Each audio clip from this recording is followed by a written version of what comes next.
저는 7년차 경영 컨설턴트였어요. 3년 전 독립해서 1인 컨설팅 회사를 운영하고 있었죠. 작지만 온전히 제 손으로 일군 회사였습니다. 남 밑에서 눈치 보는 게 체질에 맞지 않았어요. 그래서 홀로 서기를 택했죠. 어느 날 낯선 번호로 연락이 왔습니다. 땡땡 테크라는 회사에서 신사업 론칭팀에 외부 전문가로 참여해달라는 의뢰였어요. 저는 회사 이름을 보며 작게 웃음이 터졌습니다. 계약 조건을 꼼꼼히 살펴보니 나쁘지 않았죠. 프로젝트 규모도 제 경력 포트폴리오에 도움이 될 만했어요. 저는 계약을 수락했어요. 첫 출근 날이 밝았죠. 땡땡테크 본사 건물 로비를 지나 엘리베이터에 올랐습니다. 새로운 프로젝트에 대한 기대감이 있었어요. 신사업팀 사무실 문을 열었죠. 그 순간 한 여자의 시선이 저를 꿰뚫었습니다. 위에서 아래로 다시 아래에서 위로 마치 물건을 품평하듯 훑어보는 눈빛이었어요. 그녀의 입꼬리가 비스듬히 내려갔죠. 외부 컨설턴트? 아, 그거?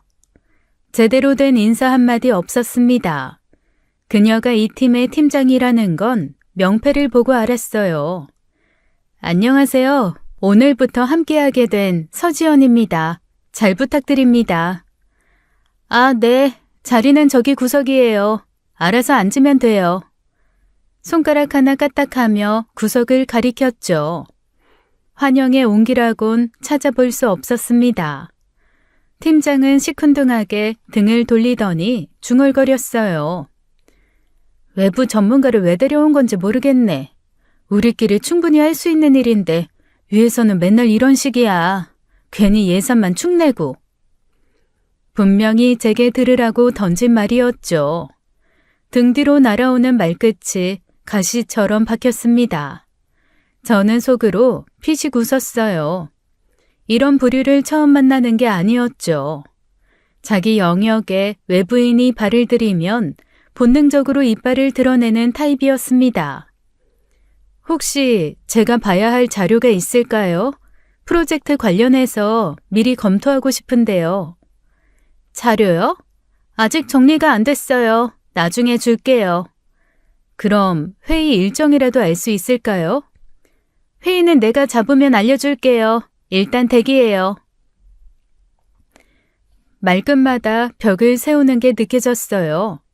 대화를 이어갈 의지가 전혀 없었죠. 팀원들의 눈치도 보였습니다. 팀장을 힐끔거리며 저와 거리를 두려는 게 역력했어요. 아무도 먼저 다가와 인사하지 않았죠. 침묵이 보이지 않는 벽처럼 저와 그들 사이를 갈랐습니다. 하지만 저는 개의치 않았어요. 여기 친구 사귀러 온 게 아니었죠. 제 할 일만 제대로 하면 그만이었습니다. 저는 지정된 자리를 찾아 앉아 노트북을 꺼내며 마음속으로 되뇌었죠. 일로 보여주면 된다고요. 팀장은 저에게 전문 업무를 주지 않았어요. 대신 복사, 커피 심부름, 자료 정리 같은 잡일만 떠넘겼죠. 외부 전문가로 초빙된 사람에게 할 대우가 아니었습니다. 서재현 씨, 이거 20부 복사해서 회의실에 갖다 놔요. 아, 커피도 10잔 준비해놓고. 팀장님, 제가 계약한 업무 내용은 이런 게 아닌데요. 네? 뭐라고요? 저는 신사업 전략 컨설팅으로 계약했습니다. 복사나 커피 심부름은 제 업무 범위가 아니에요. 팀장의 눈이 휘둥그레졌어요. 감히 반박을 하다니 그런 표정이었죠. 아니, 첫날부터 이래요? 여기가 어디라고? 지연 씨, 팀 분위기 파악 좀 하고 말을 해야지. 다들 이렇게 시작했어요. 제가 첫 입사한 신입인가요? 그리고 사내 분위기와 계약 내용은 별개입니다. 계약서에 명시된 업무가 있어요. 됐어요, 됐어. 제가 알아서 할게요. 참 별난 사람이네. 그날 이후 팀장의 태도가 노골적으로 달라졌습니다. 회의 때 제가 의견을 내면 번번이 잘렸어요. 이 부분은 시장 조사 데이터를 보면 다른 접근이 필요할 것 같습니다. 그건 나중에 드릴게요. 다음 안건으로 넘어갑시다. 하지만 지금 결정 안 하시면 나중에 수정이 어려울 수도. 다음 안건이라고 했죠. 서지현 씨, 회의 흐름 좀 끊지 말아요. 제 입에서 나오는 말은 무엇이든 공기 취급이었죠. 어느 날 탕비실에서 팀장과 마주쳤습니다. 팀장이 먼저 말을 걸어왔어요. 서지현 씨, 외부에서 왔으면 우리 팀 분위기부터 먼저 파악하지. 내가 나이가 더 많으니까 이렇게 말해도 되지? 대놓고 반말이었어요. 팀장님, 저도 이 바닥에서 7년 넘게 일했습니다. 그래서? 여긴 내 팀이야. 지금 서지현 씨는 내 밑에서 일하는 거라고. 저는 어이가 없었지만 감정 소모가 아까웠죠. 저는 그냥 그 자리를 떴습니다. 괜히 저급한 싸움에 끌려들고 싶지 않았어요. 며칠 후 더 기막힌 일이 벌어졌죠. 제가 공들여 작성한 기획안이 상부에 보고되었습니다. 그런데 작성자 이름이 팀장으로 바뀌어 있었어요. 저는 곧바로 팀장을 찾아갔죠. 팀장님, 제 기획안에 왜 팀장님 이름만 올라가 있죠? 뭐가 문제야? 어차피 서지현 씨 외부인이잖아. 프로젝트 끝나면 나갈 사람이 이름 올려서 뭐하게? 그건 도용이에요. 제가 밤새워 만든 기획안입니다. 도용? 웃기지 마. 팀에서 만든 건 다 팀 거야. 그렇게 따지면 앞으로 당신 의견은 아예 상부에 보고 안 할 거야. 그래도 돼? 그러시면 저도 공식적으로 회사에 항의하겠습니다. 계약 위반으로요. 팀장의 얼굴이 일그러졌어요. 알았어, 알았다고. 이름 같이 올려줄게. 이렇게까지 해야 직성이 풀려? 진짜 피곤한 사람이네. 억지로 내뱉는 양보였죠. 하지만 팀장의 보복은 더 교묘해졌습니다. 그 뒤로 중요한 회의에서 저를 일부러 배제했어요. 회의가 끝난 뒤에야 제게 회의록 정리일을 시켰죠. 왜 저는 회의에 참석하면 안 되는 건가요? 저도 프로젝트 담당자입니다. 진짜 짜증나게 하네. 이봐요, 서지현 씨. 그냥 돈만 받고 있다가 나가. 자꾸 뭘 하려고 하지 말고. 여기선 내가 신이고 스승이고 당신 아빠야. 알았어? 내가 하라는 대로 하면 돼. 하지 말라고 하면 하지 말고. 할 말을 잃었습니다. 이 정도면 명백한 괴롭힘이었어요. 텃세가 장난이 아니었죠. 팀장은 저에게 야근을 떠넘기고 본인은 칼퇴근을 반복했어요. 팀장을 따르는 여자 팀원들도 가세했습니다. 제가 지나갈 때면 들으라는 듯이 수군거렸어요. 외부에서 와서 잘난 척하더니 맨날 야근이네. 능력이 그 정도인가 봐. 그러게. 진짜 능력 있으면 왜 여기 와서 이러고 있겠어. 갈 데가 없으니까 그렇지. 팀장님한테 대들었다며?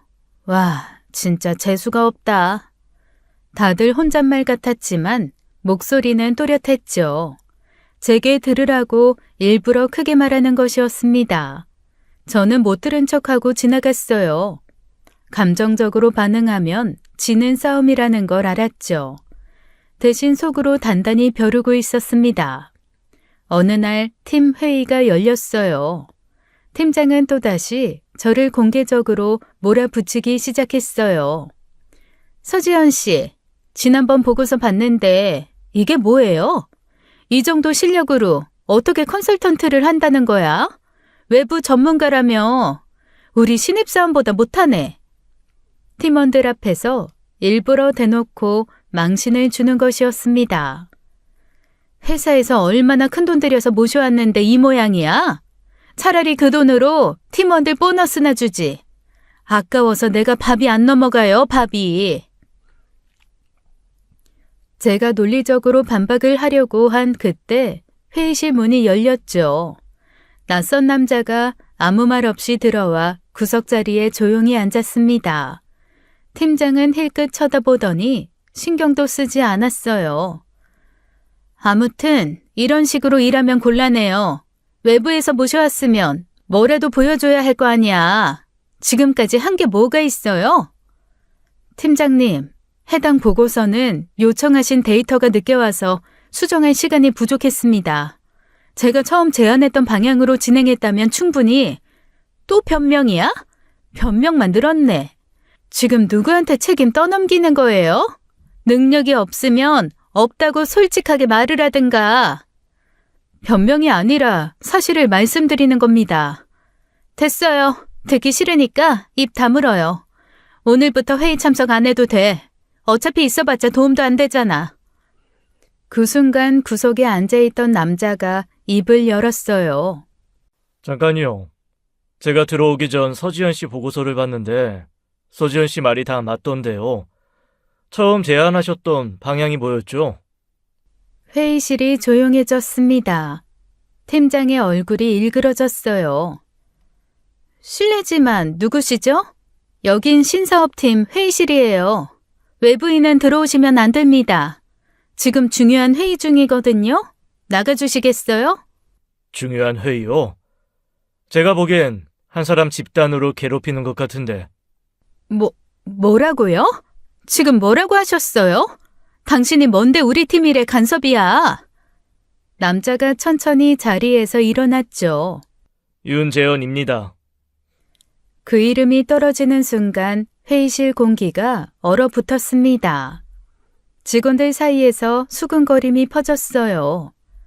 저는 옆에 앉은 여자 평사원에게 소근거렸죠. 저 사람이 누군데 다들 저래요? 회장님 아들이에요. 해외 유학 갔다가 글로벌 기업에서 경력 쌓고 최근에 돌아오셨다는 소문만 들었어요. 얼굴은 저도 처음 봐서. 남자가 담담하게 말을 이었어요. 오늘부로 신사업팀 새 팀장으로 부임했습니다. 팀장의 얼굴이 새하얗게 질렸죠. 입술이 파르르 떨리고 있었습니다. 박정은 팀장님, 한 가지 여쭤보죠. 외부 전문가 모셔온 이유가 뭡니까? 그건 심사업 전략 수립을 위해서. 그래요? 근데 왜 복사를 시키고 커피 심부름을 시킨 거죠? 비싼 돈 들여서 모셔놓고 회의 때마다 의견을 묵살한 이유는요. 기획안 작성자 이름을 바꿔치기 한 건. 그건 오해가 있으신 것 같은데. 오해요? 제가 일주일 동안 지켜봤습니다. 오해가 아니라 명백한 사실이에요. 본인이 직접 한 일들이잖아요. 팀장은 아무 말도 못하고 고개를 떨궜습니다. 조금 전까지 저를 몰아붙이던 기세는 온데간데 없었어요. 외부 전문가 한 분 제대로 활용 못하면서 무슨 팀장입니까? 오늘 회의는 여기까지 하죠. 며칠 후 팀장은 한직으로 좌천되었죠. 그 뒤로 복도에서 마주쳐도 저와 눈을 마주치지 못했습니다. 고개를 푹 숙인 채 종종 걸음으로 지나갔어요. 저는 드디어 제대로 된 환경에서 일할 수 있게 되었습니다. 새 팀장이 부임한 뒤로 모든 것이 달라졌어요. 저는 드디어 외부 전문가로서 중요한 프로젝트를 맡게 되었죠. 그동안 묻혀있던 제 역량을 펼칠 기회가 온 것이었습니다. 새 팀장은 회의 때마다 제 의견을 경청했어요. 서지현 씨, 이 부분은 어떻게 생각하세요? 시장 분석 쪽은 서지현 씨가 전문가니까요. 제 생각에는 타겟층을 좀 더 세분화할 필요가 있을 것 같아요.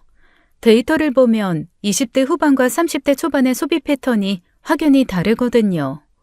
좋습니다. 그 방향으로 진행하죠.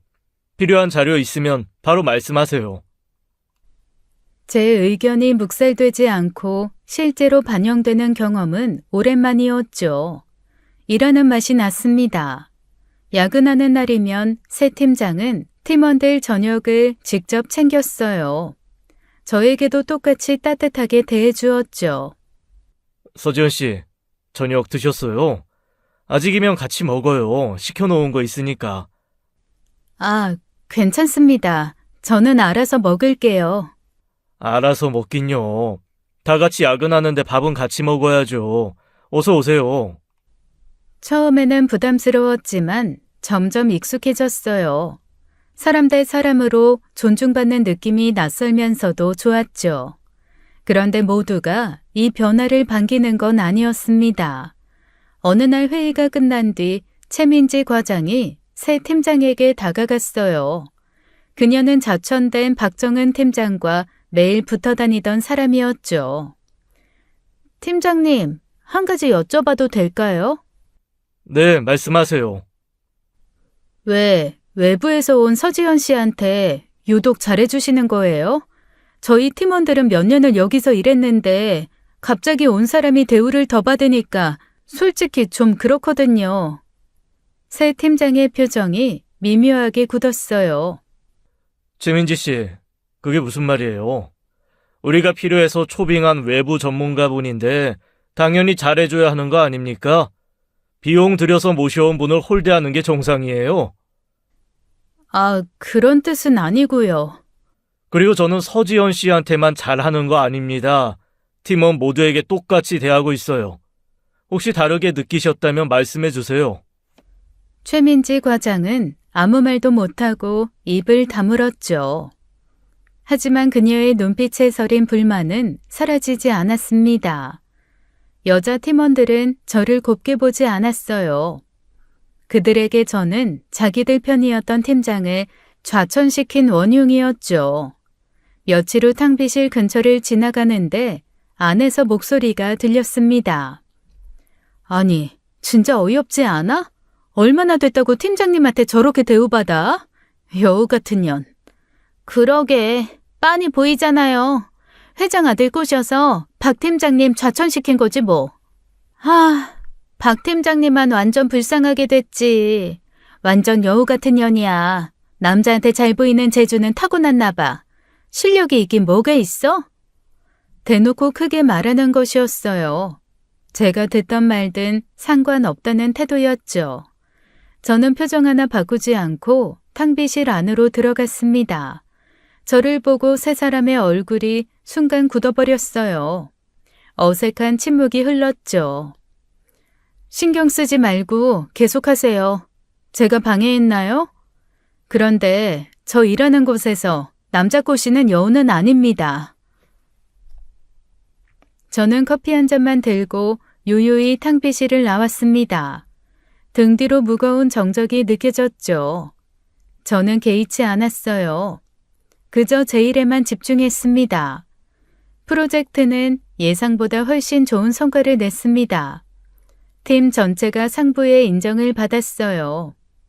프로젝트 마무리 단계에 접어들었을 때였죠. 밤늦게까지 야근을 하던 중 갑자기 속이 뒤틀렸습니다. 식은땀이 등줄기를 타고 흘렀어요.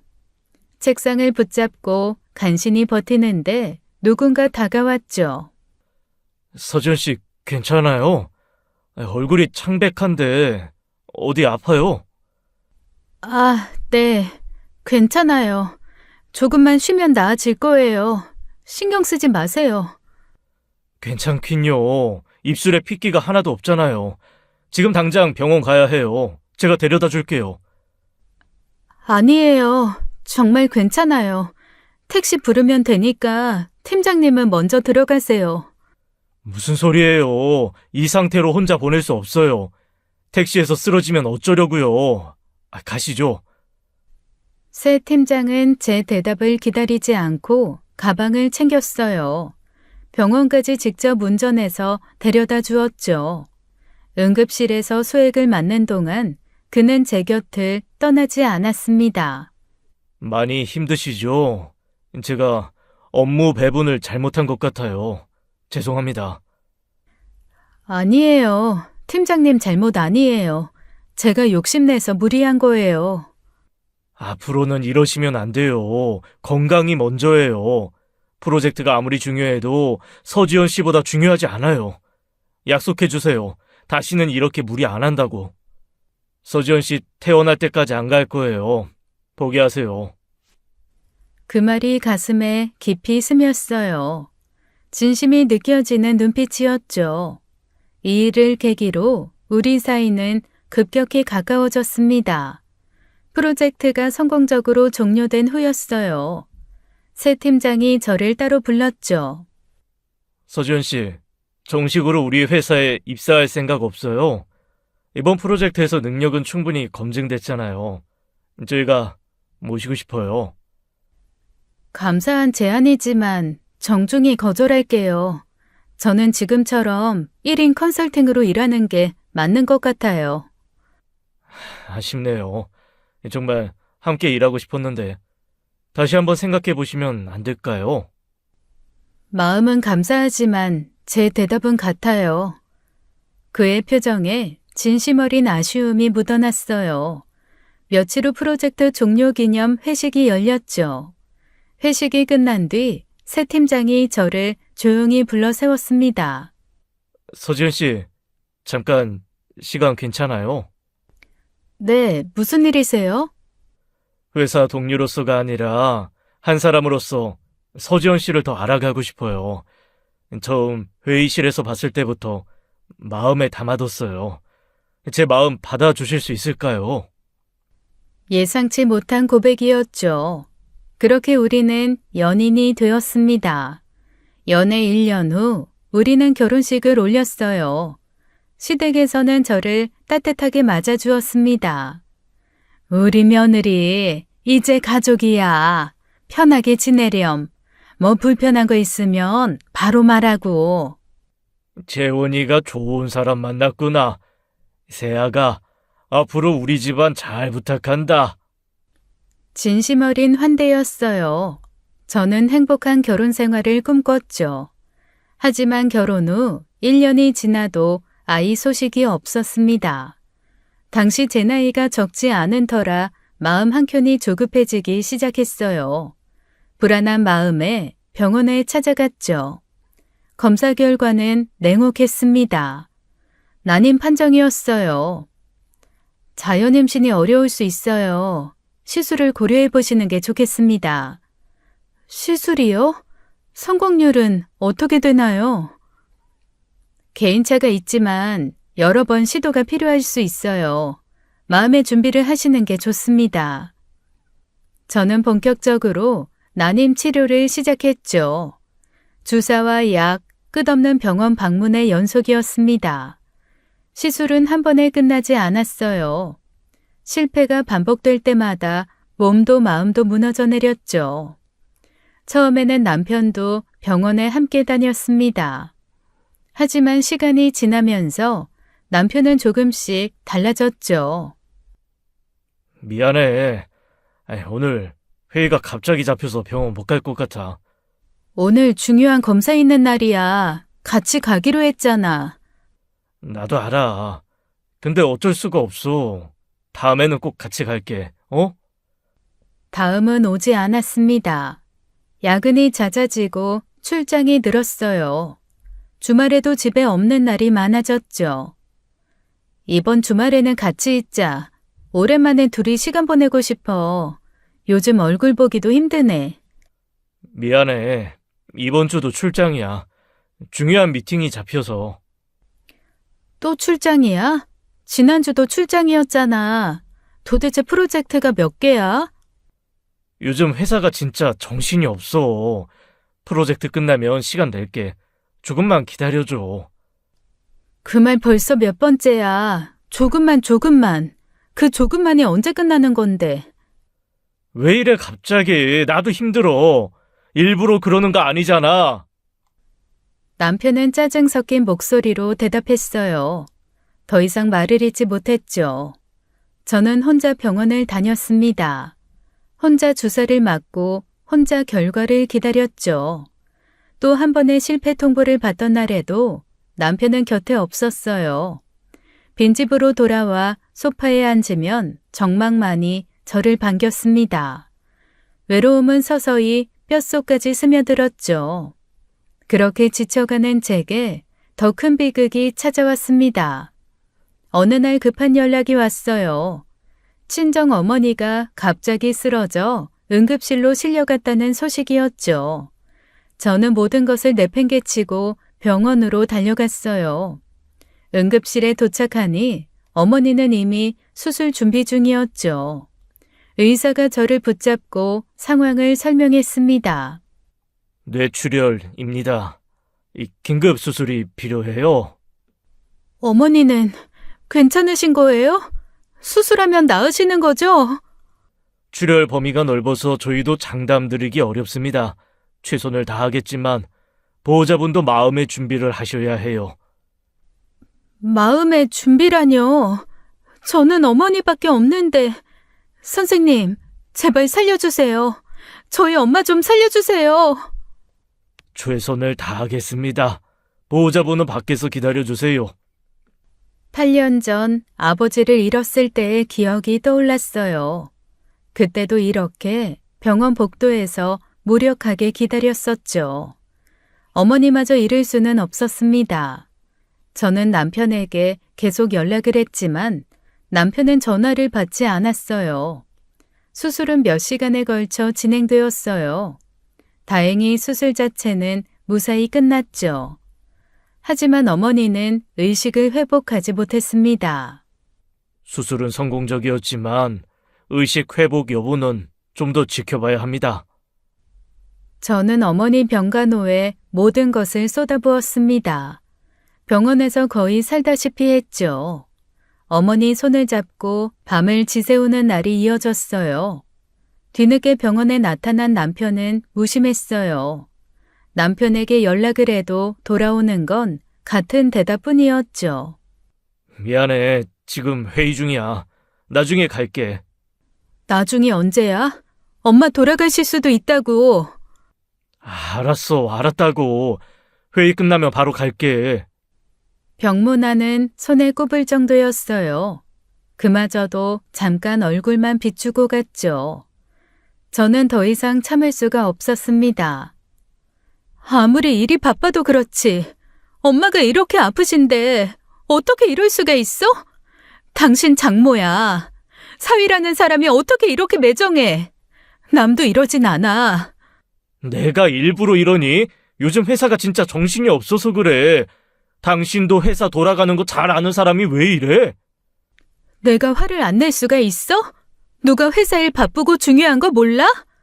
하지만 그래도 이럴 때 옆에 있어줘야 하는 거 아니야? 알았어. 미안해. 내가 잘못했어. 진짜 앞으로는 더 신경 쓸게. 남편이 사과는 했지만 달라지는 건 없었어요. 저는 이미 남편에게 크게 실망하고 있었죠. 밤마다 어머니 곁을 지키며 기도했습니다. 제발 눈을 떠달라고, 저를 두고 가지 말라고. 하지만 어머니 상태는 점점 나빠지기만 했어요. 무엇보다 어머니를 잃을지도 모른다는 두려움이 저를 짓눌렀죠. 몇 주간의 사투 끝에 어머니는 결국 눈을 뜨지 못하셨습니다. 제 손을 잡은 채로 조용히 떠나셨어요. 이제 세상에 저 혼자만 남겨졌다는 생각에 숨이 막혔죠. 부모님 두 분 다 떠나시고 저는 완전한 고아가 되었습니다. 어머니 장례식장에는 많은 사람들이 찾아왔어요. 남편 회사 사람들도 조문을 왔죠. 저는 상주로서 조문객을 맞으며 고개를 숙였습니다. 극도의 슬픔 속에서도 무너지지 않으려 이를 악물었어요. 하지만 한계가 있었죠. 가슴 속에서 치밀어 오르는 울음을 더는 참을 수가 없었습니다. 저는 잠시 자리를 피해 장례식장 별관 화장실로 향했어요. 인적이 드문 곳이었죠. 화장실 칸에 들어가 문을 잠그자마자 눈물이 쏟아졌습니다. 참았던 오열이 터져나왔어요. 하지만 소리를 낼 수는 없었죠. 어려서부터 약한 모습을 남에게 보이지 않는 게 제 방식이었습니다. 입을 틀어막고 어깨를 들썩이며 울었어요. 그때 화장실 문이 열리는 소리가 들렸죠. 저는 급히 숨을 죽였습니다. 들려오는 목소리에 귀가 번쩍 뜨였어요. 시어머니였죠. 그런데 혼자가 아니었습니다. 낯선 젊은 여자의 목소리가 함께 들렸어요. 어머니, 도대체 언제까지 기다려야 돼요? 저 진짜 더 이상 못 참겠어요. 지금 여기까지 찾아와서 이러면 어떡해. 여기 장례식장이야, 장례식장. 사람들 보는 눈도 있는데 정신 차려라. 사람들 눈이요? 저는요? 저는 안중에도 없어요? 재혼 오빠랑 사귄 지가 벌써 몇 년인데 저 임신까지 했다고요. 임신이라뇨? 저는 숨소리조차 죽인 채 귀를 기울였어요. 쉿! 조용히 하네? 누가 들으면 어쩌려고 너 이래? 들을 테면 들으라죠 뭐. 너 임신은 확실해? 병원에서 확인은 받은 거야? 당연하죠. 제가 지금 거짓말하는 것 같아요? 8주예요, 8주. 더 이상 숨길 수도 없어요. 목소리 좀 낮추라니까. 너 진짜 누가 들으면 어쩌려고 이렇게 큰 소리야? 들으면 어때요? 오빠가 이혼하고 저랑 재혼하기로 약속했잖아요. 그 약속 언제 지킬 건데요? 벌써 몇 년을 기다렸는지 알아요? 알았어, 알았다고. 이혼시켜줄게. 근데 시간이 좀 필요해. 지금 장모 장례식인데 이혼 얘기를 어떻게 꺼내겠어? 그러니까 그게 언제냐고요. 맨날 나중에. 저 이 말 들은 게 한두 번이 아니에요. 저 미치는 걸 보고 싶으세요? 어머니도 오빠도 저한테 맨날 기다리래요. 저 진짜 지쳤다고요. 이번엔 진짜야. 상 치르고 나면 바로 정리할게. 또 거짓말 아니죠? 저 숨어서 만나는 것도 지겨워요. 명절마다 혼자 있는 것도 지겹고 기다리는 것도 지겨워요. 이제 뱃속에 애까지 있는데 언제까지 내연녀로 살아야 돼요? 내가 약속할게. 핑계거리는 충분해. 며칠만 기다려. 장례 끝나자마자 하세요. 세상 일이 그렇게 간단하면 내가 왜 이러겠어. 재산 분할 문제도 있고 복잡해. 조금만 참어.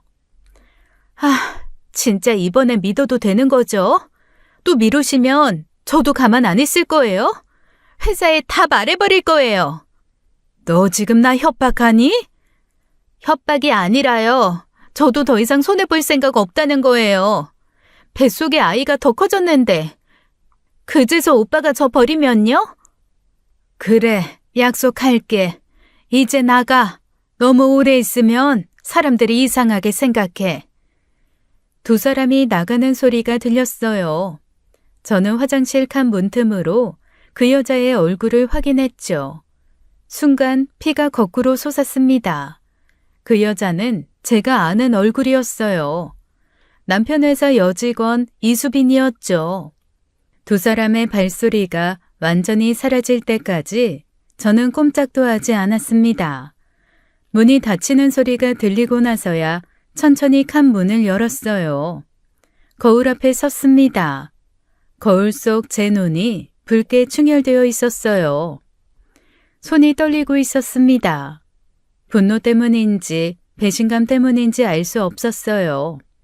당장 전현과 남편을 박살내고 싶었습니다. 하지만 지금은 안 된다고 스스로를 다독였어요. 지금은 어머니 장례 중이었으니까요. 어머니를 보내드리는 자리에서 추한 꼴을 보일 수는 없었죠.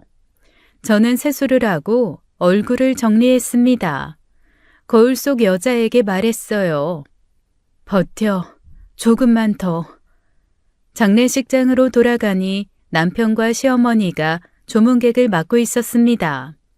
아무 일도 없다는 듯이 고개를 숙이고 인사를 나누고 있었죠. 저 뻔뻔한 얼굴들을 보니 속이 뒤집혔어요. 하지만 티를 낼 수는 없었죠. 저는 평소처럼 상주 자리에 앉았습니다. 어디 갔다 왔어? 얼굴이 안 좋아 보이는데 괜찮아? 응, 괜찮아. 잠깐 바람 쐬고 왔어. 무리하지 마. 힘들면 말하고. 그 걱정 어린 목소리가 역겨웠어요. 저 입으로 다른 여자에게 사랑을 속삭였겠죠. 저는 고개만 끄덕이고 시선을 돌렸습니다. 장래 내내 저는 이를 악물고 버텼어요. 조문객에게 인사하고 절을 받고 감사하다고 말했죠. 속으로는 피가 거꾸로 솟았지만 얼굴에는 아무것도 드러내지 않았습니다. 장례가 끝나고 저는 집으로 가지 않았어요. 비어있는 친정으로 향했죠. 이제는 아무도 없는 그 집이 오히려 편했습니다. 남편에게 전화를 걸어 짧게 통보했어요. 당분간 친정에 있을게. 우리 생각할 시간이 필요해. 무슨 소리야? 갑자기 왜 그래? 당신 장모님 돌아가셔서 힘든 거 알아. 그래도 집에 와서 얘기해야지. 됐어. 당분간 연락하지 마. 지연아, 왜 이래 갑자기? 내가 뭘 잘못했어? 무슨 일인지 말을 해야 알지. 우리 만나서 얘기 좀 하자. 얘기할 거 없어.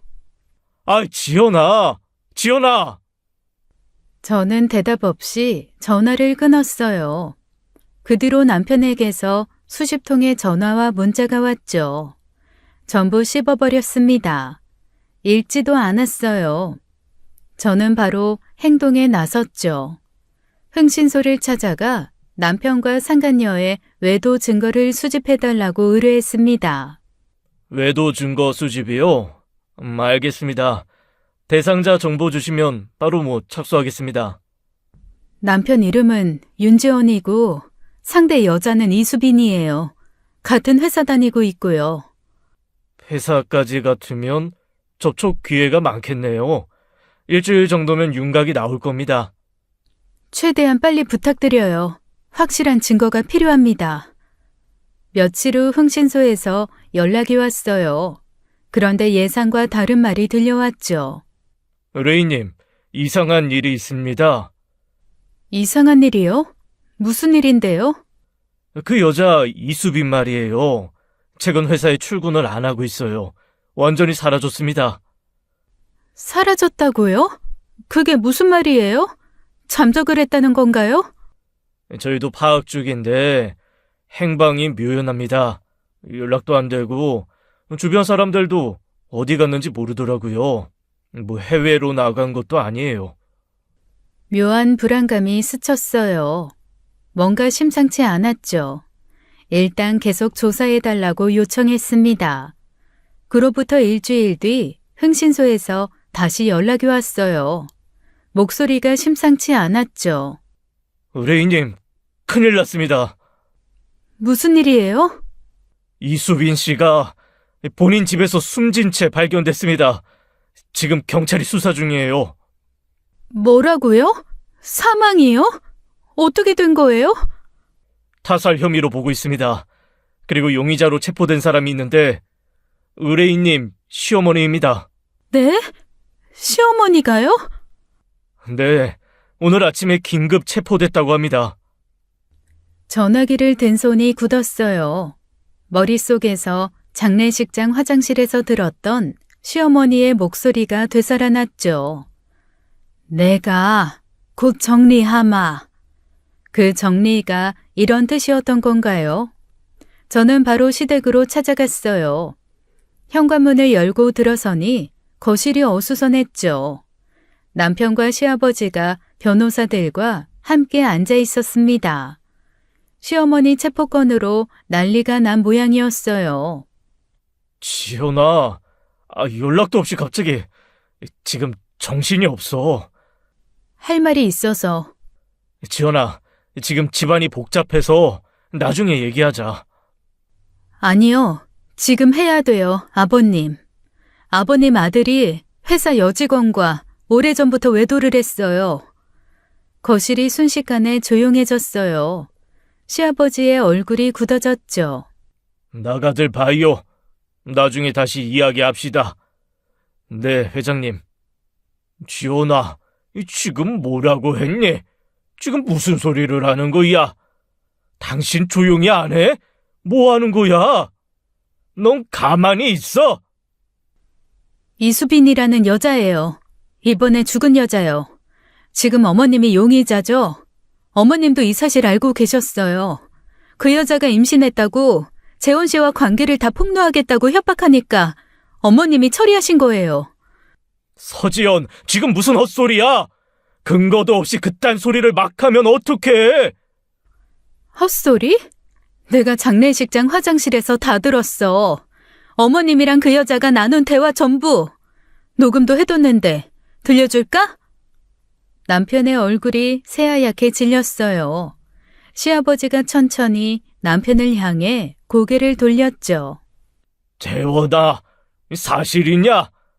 아버지, 그게 사실이냐고 물었다. 저는 몰랐어요. 그렇다고 어머니가 그런 짓까지 할 줄은 정말 몰랐다고요. 멍청한 새끼. 뭐? 경찰 조사 결과 그 여자 임신 안 했대. 거짓말이었다고. 병신같이 너랑 네 엄마가 거짓말에 당한 거라고. 뭐? 임신을 안 했다고? 그 여자가 거짓말로 당신 협박한 거야. 근데 당신이랑 어머님이 그 거짓말에 넘어가서 그 여자 죽인 거 아니야? 솔직히 말해. 당신도 관여한 거지? 나는 정말 모르는 일이야. 어머니 혼자 한 거라고. 시아버지가 자리에서 벌떡 일어났어요. 그리고 남편에게 다가가더니 책상 옆에 있는 골프 가방에서 골프채를 꺼내서 휘둘렀죠. 남편이 바닥에 나뒹굴었습니다. 이런 미친 새끼가 네가 바람을 피워서 집안을 이 꼴로 만든 거냐? 아버지, 저도 피해자예요. 그 여자한테 속은 거라고요. 저 이혼할게요. 거실이 다시 조용해졌어요. 지연아, 안 된다. 한 번만 봐줘라. 내가 무릎이라도 꿇어봐. 이 자식 새끼 제대로 못 키운 내 잘못이다. 네가 이렇게 가면 내가 죽어서 네 아버지 얼굴을 어찌 보겠니? 죄송해요. 그렇게는 못하겠어요. 지연아, 제발. 나 외로워서 그랬어. 당신이 난임 치료한다고 나한테 신경을 안 썼잖아. 나도 힘들었다고.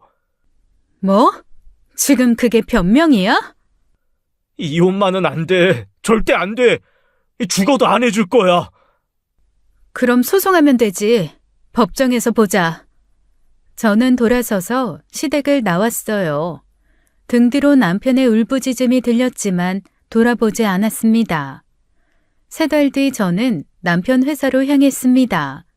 긴급 임시 주주총회가 열리는 날이었죠. 회의실 문을 열고 들어서자 모든 시선이 저에게 쏠렸습니다. 시아버지와 남편의 얼굴이 동시에 굳었어요. 지연아, 왜 여기 왔어? 나가.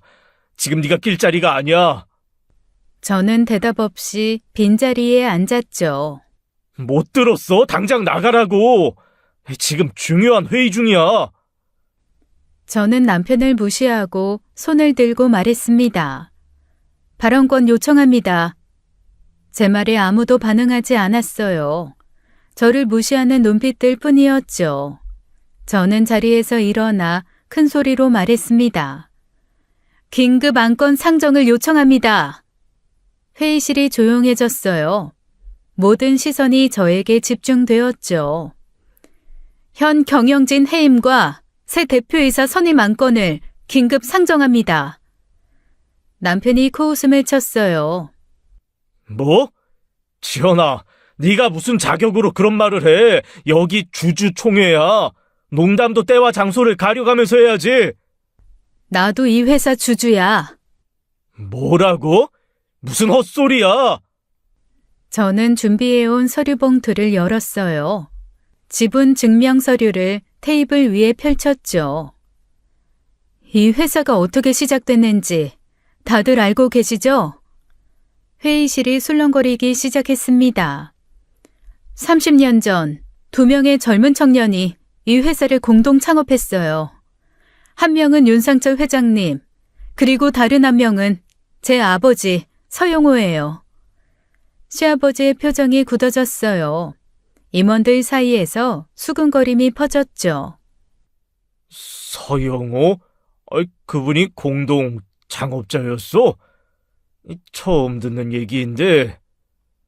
아버지는 건강 문제로 오래전 경영 일선에서 물러나셨지만 지분 35%는 그대로 보유하고 계셨습니다. 그리고 8년 전 아버지가 돌아가시면서 그 지분 제가 물려받았어요. 그건... 시아버지가 입을 다물었어요. 그러니까 저도 주주 자격이 충분해요. 아니, 충분한 정도가 아니죠. 저는 남편을 똑바로 바라봤습니다. 당신, 이 지분 때문에 의도적으로 나한테 접근했던 거야? 처음부터 계획된 거였어? 회의실에서 날 도와준 것도, 병원에서 데려다 준 것도 전부 다? 무슨 소리야? 야, 그런 거 아니야. 나는 진심으로. 진심?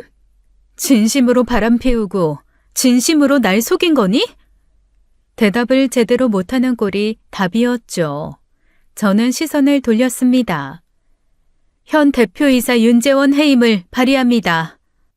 웃기지 마. 네가 지분 35% 가지고 있어도 아버지랑 내 지분 합치면 40%야. 경영권은 우리한테 있어. 상수도 못해? 그래? 그럼 이것도 봐. 저는 또 다른 서류를 꺼냈어요. 2달 전에 박현수 회장님을 찾아뵀어요. 아버지의 오랜 친구이자 이 회사 초기 투자자셨죠. 뭐? 한수 형님을? 네. 시어머니 사건이랑 당신 아들 외도 얘기 들으시더니 많이 분노하시더라고요. 제가 이런 취급을 받았는데 가만히 있을 수 없다고 하시면서요. 박 회장님이 가지고 계신 지분 20% 저한테 넘기셨어요. 뭐? 한수 형님이 그랬다고? 네, 직접 확인해 보세요. 저는 서류를 높이 들어 보였죠. 현재 제가 보유한 지분은 총 55%입니다. 이 회사의 과반 의결권은 이제 제게 있어요. 남편 얼굴이 새하얗게 질렸습니다. 벌떡 일어나 테이블을 내리쳤어요. 이게 무슨 짓이야? 말도 안 돼. 이건 불법이야. 모든 절차는 법적으로 문제 없어. 변호사 검토 다 받았어. 혹시 의심되면 확인해봐. 개소리 하지 마. 아버지, 가만히 계시면 어떡해요? 뭐라고 좀 해봐요. 평생 일군 회사 이렇게 뺏길 거예요? 시아버지는 아무 말 없이 고개를 떨구고 있었어요. 의결을 진행하겠습니다.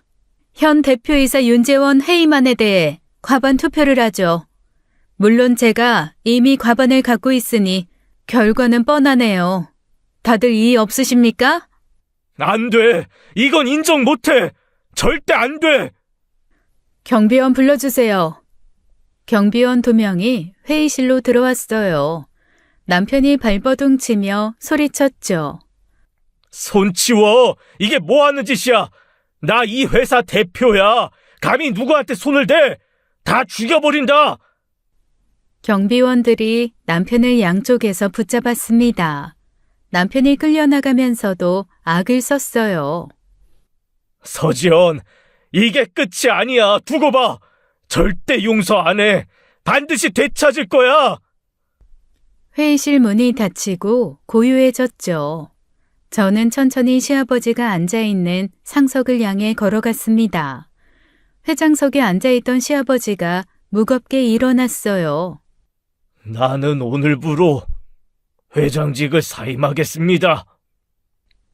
그 한마디만 남기고 시아버지는 고개를 숙인 채 회의실을 나갔죠.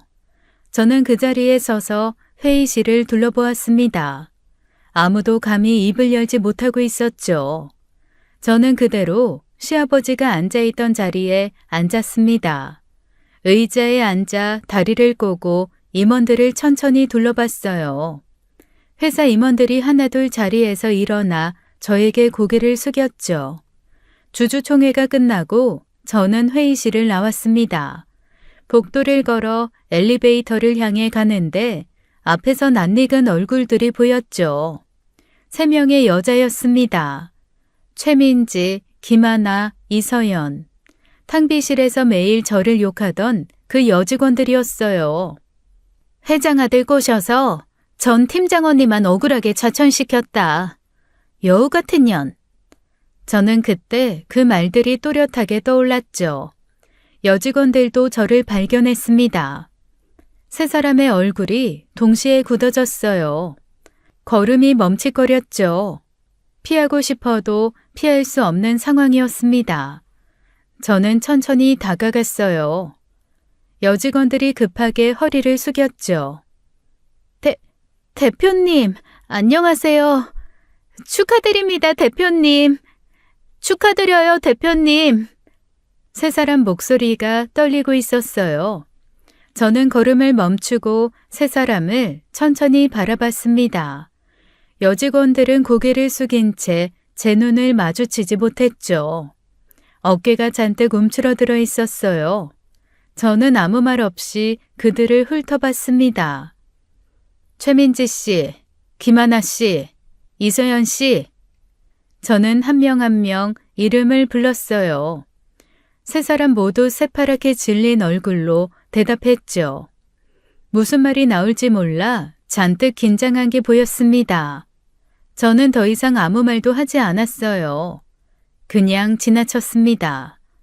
등 뒤로 안도의 한숨 소리가 들렸죠. 엘리베이터에 올라 버튼을 눌렀어요. 문이 닫히기 전 복도를 한번 돌아봤습니다. 세 사람이 여전히 허리를 숙인 채 서 있었어요. 저는 그렇게 당당하게 회사를 나섰습니다. 저는 다음 차례로 경찰서로 향했어요. 사실 아직 공개하지 않은 증거가 하나 더 있었죠. 마지막 카드였습니다. 이야기는 장례식장 화장실에서 시어머니와 상간녀의 대화를 들은 그날 밤으로 거슬러 올라가요. 저는 두 사람이 나간 뒤에도 한참을 화장실 칸 안에 있었죠. 오열을 멈추고 냉정하게 생각을 정리했습니다. 울고 있을 때가 아니었어요. 상간녀와 시어머니의 대화는 녹음을 해두었지만 더 많은 증거가 필요했죠. 저는 화장실을 나와 곧바로 장례식장 주차장으로 향했어요. 남편 차가 어디 있는지 알고 있었죠. 주변에 사람이 없는 것을 확인하고 차문을 열었습니다. 블랙박스를 확인했어요. SD카드를 조심스럽게 빼냈죠. 저는 제 차로 가서 제 블랙박스에 SD카드를 빼냈습니다. 그리고 남편 차 블랙박스에 제 SD카드를 꽂아 넣었어요. 바꿔치기였죠. 남편은 전혀 눈치채지 못했습니다. 장래 내내 다른 생각을 할 여유가 없었을 테니까요. 경찰서에 도착해서 담당 형사를 만났어요. 무슨 일로 오셨습니까? 이수빈 사건 담당하시는 분 맞으시죠? 추가로 제출할 증거가 있어서 왔습니다. 증거요? 어떤 증거입니까? 저는 SD카드를 건넸습니다. 남편 차 블랙박스 녹음 파일이에요. 시어머니와 남편의 대화가 담겨 있습니다. 범행 모의 정황이에요. 제 증거를 받은 형사가 컴퓨터로 블랙박스 파일을 재생했습니다. 제가 사설업체에 의뢰를 해서 남편이 삭제한 영상 파일이었죠. 스피커에서 시어머니의 목소리가 흘러나왔어요. 그년이 계속 협박을 하네. 임신했다고. 이대로 두면 안 돼. 지연이 귀에 들어가면 난리가 날 거다. 그래서 어쩌실 건데요? 돈으로 입막음 마시게요? 돈? 그게 될 것 같아? 널 차지해서 회사를 통째로 주무려고 하는 년이. 내가 처리하마. 걱정 마. 확실하게 해주세요. 지연이한테 들키면 다 끝나요. 이혼당하면 지분도 날아간다고요. 알아. 내가 알아서 할 테니까 넌 아무것도 모르는 척해. 네, 알겠습니다. 깔끔하게 부탁드려요. 형사의 표정이 굳어졌어요. 며칠 후 남편은 상간녀 살해 공모 혐의로 긴급 체포되었습니다. 회사도 뺏기고 자유마저 잃게 된 것이죠. 저는 그 소식을 듣고 담담하게 고개를 끄덕였습니다. 인과응보였어요. 다만 자기 어머니를 이용해서 상간녀를 처리할 생각을 하다니 제 상식으로는 정말 이해가 안 가는 인간이었죠. 제가 제출한 블랙박스 증거는 결정적이었어요. 시어머니는 살인 혐의, 남편은 살인 방조 및 공모 혐의로 함께 재판을 받게 되었습니다. 남편의 재판이 진행되는 동안 저는 이혼 소송도 동시에 진행했어요. 변호사와 함께 꼼꼼하게 준비했죠. 위자료, 재산 분할, 모든 것을 철저하게 챙겼습니다. 몇 달간의 기다림 끝에 드디어 형사재판 선고날이 되었죠. 저는 방청석에 앉아 재판을 지켜봤습니다. 피고인석에 앉은 시어머니와 남편의 뒷모습이 보였어요. 한때는 가족이라고 불렀던 사람들이었죠. 이제는 피고인 번호로 불리는 신세가 되었습니다. 재판장이 판결문을 읽기 시작했어요. 법정안이 숨죽여 고요해졌죠. 시어머니의 어깨가 잔뜩 움츠러들어 있었습니다. 남편은 고개를 떨군 채 미동도 하지 않았어요. 재판부는 시어머니에게 살인죄로 징역 15년을 선고했습니다. 그 순간 시어머니가 그 자리에서 주저앉았어요. 오열이 터져나왔죠. 법정 안에 울음소리가 퍼졌습니다. 하지만 저는 표정 하나 바꾸지 않았어요. 이어서 남편에게는 공모 혐의로 징역 5년이 선고되었죠. 남편이 천천히 고개를 돌려 저를 바라봤습니다. 눈이 마주쳤어요. 그 눈에는 원망인지 후회인지 모를 감정이 담겨 있었죠. 저는 무표정하게 그 시선을 받아냈습니다. 남편이 먼저 고개를 떨궜어요. 법정 경위들이 다가와 두 사람을 일으켜 세웠죠. 시어머니는 다리에 힘이 풀렸는지 제대로 걷지 못했습니다. 남편도 축 처진 어깨로 끌려나갔어요. 법정문이 닫히는 순간까지 저는 그 뒷모습을 지켜봤죠. 아무런 감정도 느껴지지 않았습니다. 이후 이혼 재판도 제 승소로 마무리되었어요. 남편 측에서는 제대로 된 항변조차 하지 못했죠. 외도의 공모 혐의까지 변명의 여지가 없었습니다. 저는 위자료와 재산 분할까지 깔끔하게 받아냈어요. 결혼 생활 동안 쌓인 것들을 모두 정리했죠. 법원을 나서며 하늘을 올려다봤습니다. 드디어 모든 것이 끝났다는 것을 실감했어요. 길고 긴 싸움이었죠. 하지만 저는 해냈습니다. 이제 더 이상 누구의 아내도 누구의 며느리도 아니었어요. 오롯이 저 자신으로 돌아온 것이죠. 1년이 흘렀습니다. 저는 회사를 성공적으로 경영하며 인정받는 CEO가 되어 있었죠. 아버지가 시작한 회사였어요. 그 유산을 제가 이어받아 더 크게 성장시켰습니다. 어느 날 저는 부모님이 나란히 잠들어 계신 묘소를 찾아갔어요. 손에는 흰 국화 한 다발을 들고 있었습니다. 산 중턱에 자리한 묘소는 고요했어요. 바람이 불어와 나뭇잎들이 살랑거렸죠. 아버지 묘비 앞에 꽃을 놓았습니다. 무릎을 꿇고 묘비를 쓸어내렸어요. 아버지가 젊은 시절 피땀 흘려 일군 회사였죠. 건강 때문에 손을 놓으셔야 했을 때 얼마나 마음이 아프셨을까요? 저는 그 회사를 되찾았습니다. 아버지의 이름을 다시 올려놓았어요. 지켜냈다고, 약속을 지켰다고 속으로 말씀드렸죠. 옆에 나란히 잠들어 계신 어머니 묘비로 시선을 옮겼습니다. 어머니의 얼굴이 떠올랐어요.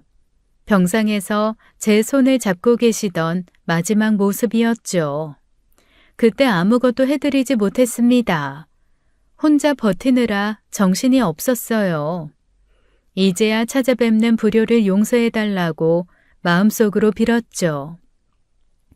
저도 이제 잘 살겠다고 다짐했습니다.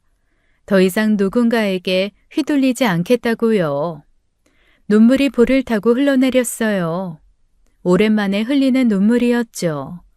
한참을 그렇게 앉아 있었습니다. 묘소를 나서며 하늘을 올려다봤어요. 맑고 푸른 하늘이었죠. 마치 부모님이 저를 내려다보고 계신 것 같았습니다. 잘했다고 이제 네 삶을 살라고 말씀하시는 것 같았어요. 최고의 복수는 잘 사는 것이라고 하죠. 저는 그 말을 증명해 보였습니다.